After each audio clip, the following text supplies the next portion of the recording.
In the last many years, there was a lot of hype surrounding FIRE movement. But lately another trend has been surfacing on social media, that of frugalism. So what is frugalism all about? What does it entail? Let's try to find out. In the age of consumerism, where pursuit of more drives our every move, frugalism can be seen as swimming against the tide. When you choose a minimalistic approach to life by making deliberate, cost effective choices to minimize waste and consumption. Sounds easy? Well, let's look further. First off, makes sense to clear up a common misconception. Frugality is not the same as being cheap. It's about maximizing value, not minimizing cost. This famous quote by Warren Buffett, one of the richest men in the world, captures the essence.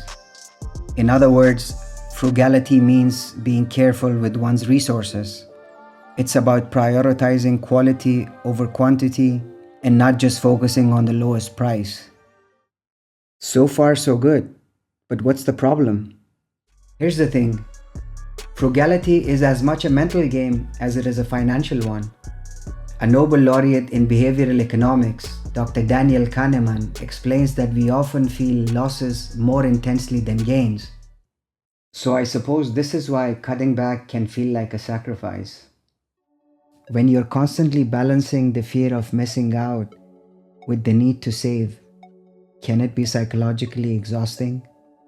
How about social pressures and being bombarded with marketing messages to upgrade to the new best or have more? That feeling of deprivation and guilt that ensues. Does this mental tug of war lead to burnouts? On the practical side, seems frugality requires more effort than simply spending freely. Does it mean decision fatigue can also be a real issue?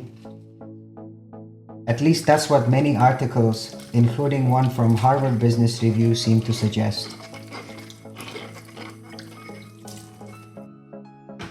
It's clear frugal living demands time and energy. Be it budgeting, cooking at home, avoiding impulse purchases, or the quality of decisions itself. Quite a lot of work that adds up.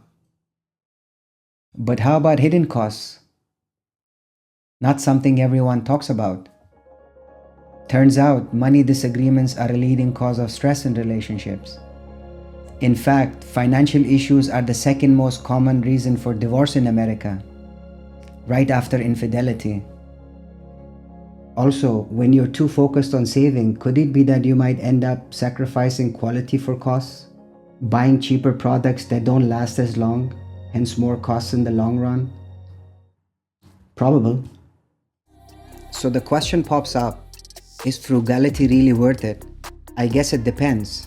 It's clearly not for everyone, and that's okay.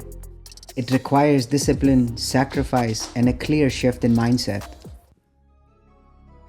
But on the flip side, for those who can manage, things like financial freedom, less stress, and more control over one's life should all be within reach, I reckon. Thinking about frugality may invoke negative feelings of sacrifice, difficulty, and challenges. But in reality, isn't it about choosing what really matters to you?